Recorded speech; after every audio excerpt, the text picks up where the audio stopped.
día vamos a platicar con el presidente nacional de la Coparmex, la Confederación Patronal de la República Mexicana, José Medina Mora, quien me da mucho gusto saludar. ¿Cómo estás, José? Buenos días. Muy buenos días, Mario, qué gusto saludarte. Pues ayer se presentó este cuarto informe de gobierno por parte del presidente Andrés Manuel López Obrador, varios temas que tienen que ver pues con la economía, con las finanzas públicas, con los privilegios fiscales de los cuales habló el presidente López Obrador, que ya se acabaron, el tema de la educación, la salud. ¿Cómo viste, José Medina Mora, este informe de gobierno del presidente ayer? Sí, bueno, lo vemos con claroscuros. Desde luego hay luces de avances que ha habido, pero también hay grandes desafíos que no se han podido cumplir. Vemos, por ejemplo, Mario, que en la parte económica, si bien es cierto que se recuperó el nivel del empleo que existía antes de la pandemia, todavía hay entidades federativas que no lo han recuperado. Y en lo que es la actividad económica, pues con la caída que hubo en el 2020 por la pandemia del COVID-19 de 8,5% y solo un rebote del 5% el año pasado, aún con un crecimiento de alrededor del 2% en este año, pues no alcanzará a tener el nivel económico que tenía México antes de la pandemia. Esto nos pone en el único país de la OCDE que no hemos recuperado ese nivel de la economía. Vemos como acertado, Mario, el hecho del enfoque hacia los pobres, sobre todo cuando tenemos 66 millones de mexicanos en condición de pobreza. Sin embargo, nos parece que es momento de redefinir los objetivos de los programas sociales, porque a pesar de estos programas sociales, lo que nos dice Coneval, está aumentando el número de pobres en nuestro país. También vemos positivo el enfoque en la austeridad. Sin embargo, la austeridad no es nada más el evitar los gastos superfluos. La austeridad significa que también se hagan las inversiones y los gastos en aquello que es importante. Con respecto al enfoque a cerrarle el paso a la corrupción, consideramos que es algo positivo. Sin embargo, se han hecho señalamientos de corrupción, por ejemplo, desde el aeropuerto de Texcoco, en donde no se ha probado que hubiera habido corrupción. Por otro lado, Mario, vemos positivo la coincidencia en la necesidad de aumentar el salario mínimo que hemos podido llevar a partir de un diálogo y que tenemos el compromiso de llegar al bienestar familiar. Por otro lado, este diálogo con la iniciativa privada y el gobierno nos ha llevado a acuerdos importantes, como es este acuerdo de unidad para contener que no suba tanto la inflación. Es algo positivo. Y bueno, en los temas que nos queda de ver, el gobierno desde luego está por un lado en la salud, con la eliminación del Seguro Popular, en donde los 20 millones de mexicanos se quedaron sin esa cobertura, en donde hemos visto que no hay suficientes medicamentos. El año pasado nada más, Mario, hubo 15 millones de recetas que no se pudieron surtir. También nos quedan a deber de la educación, en donde pues ya teníamos 2 años de rezago previo a la pandemia, y ahora sabemos que en el regreso a clases presenciales 1,600,000 alumnos no regresaron a clase. Finalmente, quizá el tema más importante y más duele a la ciudadanía es esta creciente inseguridad, y ahí el reclamo de la ciudadanía es recuperar ese México en paz que todos queremos, Mario. Pues sí, es un costo adicional para todas las empresas. Lo hemos platicado aquí, José Medina Mora, este asunto de la inseguridad y la violencia que vive el país.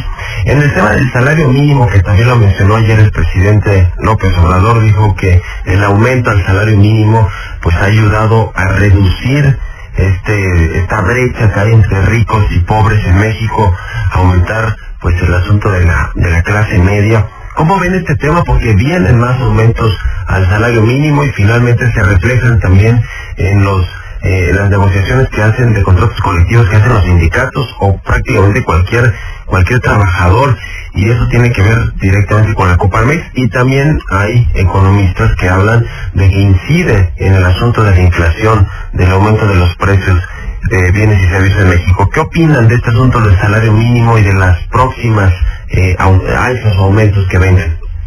Sí, bueno, hay que recordar, Mario, que en el pasado el salario mínimo estaba indexado a muchos conceptos de servicios, de multas, de créditos hipotecarios, y efectivamente al aumentar el salario mínimo aumentaban estos otros servicios, y eso es lo que generaba una inflación que finalmente revertía el poder adquisitivo del salario de los trabajadores. Una vez que se logró desindexar el objetivo que nos pusimos fue llegar a la línea alimentaria individual, es decir, que a una persona un salario mínimo le alcanzara para la canasta alimentaria y la no alimentaria. Ese objetivo ya se logró.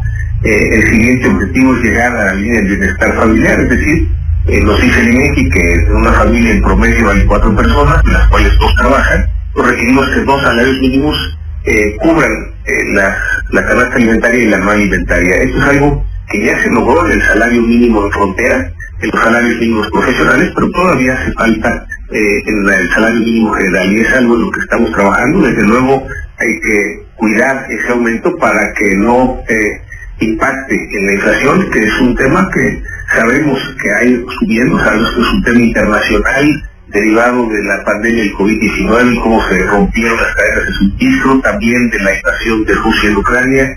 Sin embargo, sí tenemos que tener cuidado de ir haciendo este aumento del salario mínimo sin que esto nos afecte a la inflación, que, como decíamos, Mario, pudiera revertirse en el poder adquisitivo del salario de los trabajadores.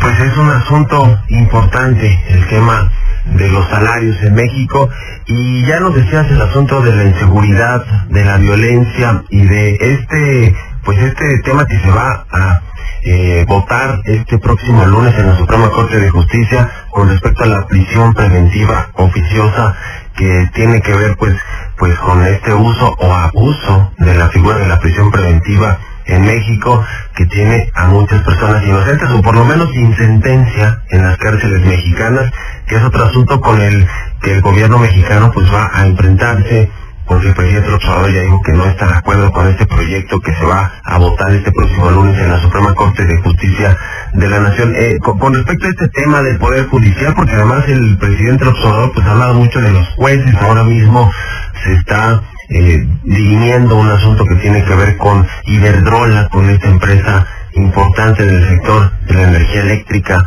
del sector energético de México. ¿Cómo ven este asunto de la justicia en México y de los jueces que pues el presidente observador José Medina Mora de pronto pues dice que no hacen su trabajo o que prácticamente incurren en prácticas de corrupción? ¿Qué opinan sobre el tema de los jueces y del Poder Judicial?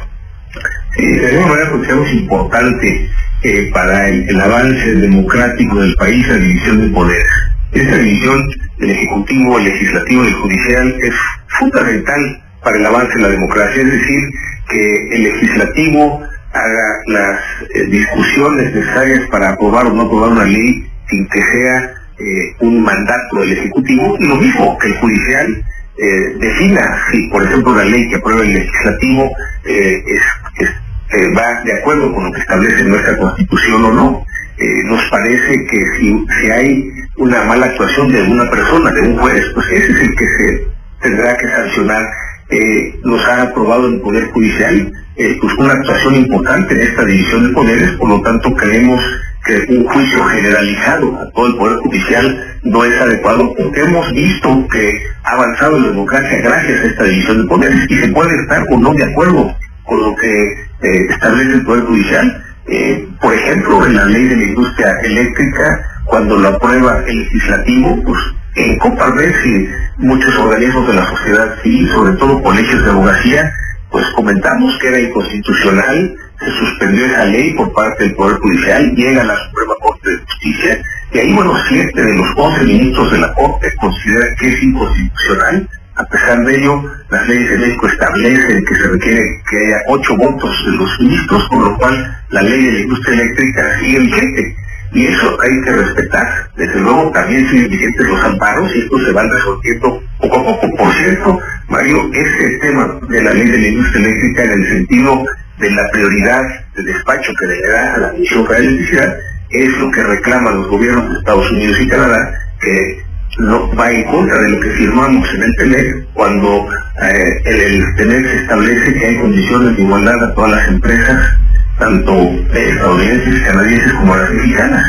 A la hora de aprobar esta ley de la industria eléctrica se le da preferencia a una empresa mexicana, que es la Comisión Federal de Electricidad, y eso es lo que está ahorita precisamente en el diálogo de la solicitud de consulta. Entonces, consideramos importante la división de poderes y que el Poder Judicial ha hecho su trabajo, y en caso de que haya un juez, una persona integrante del Poder Judicial que haya tenido algún actuación indebida, pues es esa persona la que se debe de sancionar y no una generalización del Poder Judicial. Pues ya veremos qué sucede también con este asunto de las consultas en el marco del TEMEC por el sector energético mexicano. En fin, muchas gracias como siempre José Medina Mora, presidente nacional de Coparmex, por estos minutos y muy buenos días. Muy buenos días, Mario.